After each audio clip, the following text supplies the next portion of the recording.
السلام علیکم۔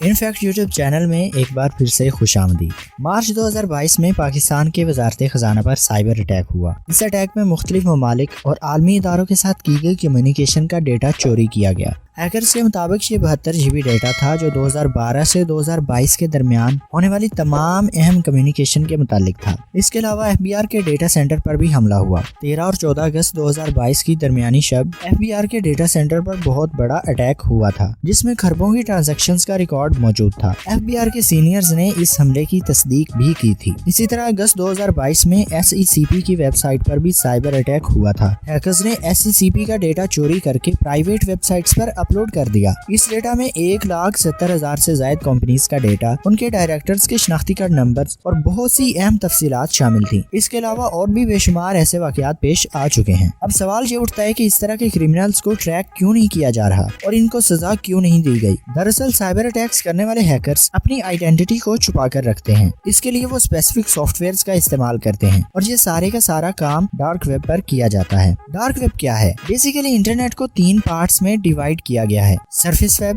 Deep web اور ڈارک ویب۔ ڈیلی لائف میں کسی بھی سرچ انجن سے ہم جو کچھ بھی سرچ کرتے ہیں وہ سرفیس ویب میں آتا ہے۔ جیسا کہ ہم گارمنٹس کو گوگل میں سرچ کرتے ہیں تو گارمنٹس کے ریلیٹڈ انفارمیشن ہمارے سامنے آ جائے گی۔ اس طرح کی تمام سرچنگ سرفیس ویب پر کی جاتی ہے۔ سرفیس ویب پر موجود ڈیٹا کو ہر کوئی ایکسس کر سکتا ہے۔ اگر ڈیپ ویب کی بات کی جائے تو اس میں موجود سارا ڈیٹا پرائیویٹ ہوتا ہے۔ ڈیپ ویب میں موجود ڈیٹا کو لاگ ان کیے بغیر ایکسس نہیں کیا جا سکتا۔ اس میں کسی بھی کمپنی کی ڈیٹیلز، ڈاکومنٹس، ملٹری انفارمیشن، کسی کی میڈیکل رپورٹ یا کوئی بھی ایسی انفارمیشن ہو سکتی ہے جس کو لاگ ان کیے بغیر ایکسس نہیں کیا جا سکتا، جیسے کہ آپ کی جی میل یا فیس بک اکاؤنٹ۔ اس کے بعد آتا ہے ڈارک ویب۔ ڈارک ویب کو انٹرنیٹ کی ایک الگ دنیا بھی کہا جاتا ہے۔ انٹرنیٹ پر ہونے والے تمام انلیگل کام ڈارک ویب پر ہی کیے جاتے ہیں۔ اس کے لیے اسپیسیفک براؤزر ٹور کا استعمال کیا جاتا ہے۔ ٹور بیسیکلی موزیلا کا ہی اپڈیٹڈ ورژن ہے جو کافی حد تک سیکیور مانا جاتا ہے۔ ڈارک ویب کے یوزرز کی کوئی آئیڈینٹی نہیں ہوتی، وہ صرف یوزر نیم سے ہی جانے جاتے ہیں۔ ڈارک ویب پر مرڈر کروانے، غیر اخلاقی مواد بیچنے، خریدنے اور ڈرگز کے کالے دھندے جیسے بے شمار ایسے غیر قانونی کام ہوتے ہیں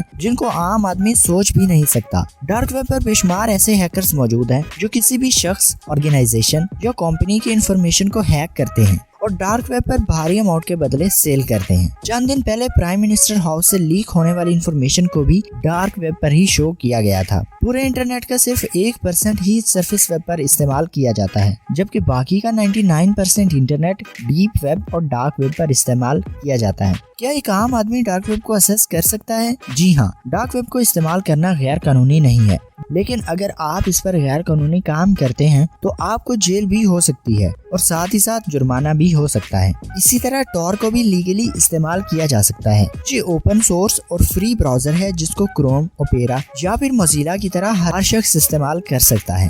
ڈارک ویب پر انلیگل ایکٹیویٹیز کے علاوہ کچھ لیگل ایکٹیویٹیز بھی کی جا سکتی ہیں، جیسا کہ فیس بک ڈارک ویب پر بھی موجود ہے، جس کو ڈارک ویب پر بھی ایکسس اور استعمال کیا جا سکتا ہے۔ لیکن میرا مشورہ یہی ہے کہ آپ کبھی بھی ڈارک ویب پر نہ جائیں، کیونکہ ڈارک ویب پر بہت بڑے بڑے ہیکرز موجود ہیں جو نہ صرف آپ کی ڈیوائسز کو ہیک کر سکتے ہیں بلکہ آپ کی امپورٹنٹ انفارمیشن کے ساتھ آپ کو بلیک میل بھی کر سکتے ہیں۔ لہٰذا اپنا اور اپنے پیاروں کا خاص خیال رکھیں۔ ڈارک ویب کے بارے میں آپ کی کیا رائے ہے؟ کامنٹ باکس میں ضرور بتائیں۔ اگر آپ کو یہ ویڈیو اچھی لگی ہو تو پلیز لائک کریں، شیئر کریں اور اسی طرح کی انفارمیٹیو ویڈیوز دیکھنے کے لیے چینل کو سبسکرائب کریں اور ساتھ میں بیل آئیکن کو دبائیں تاکہ آنے والی ہر ویڈیو سب سے پہلے آپ تک پہنچے۔ Thank you.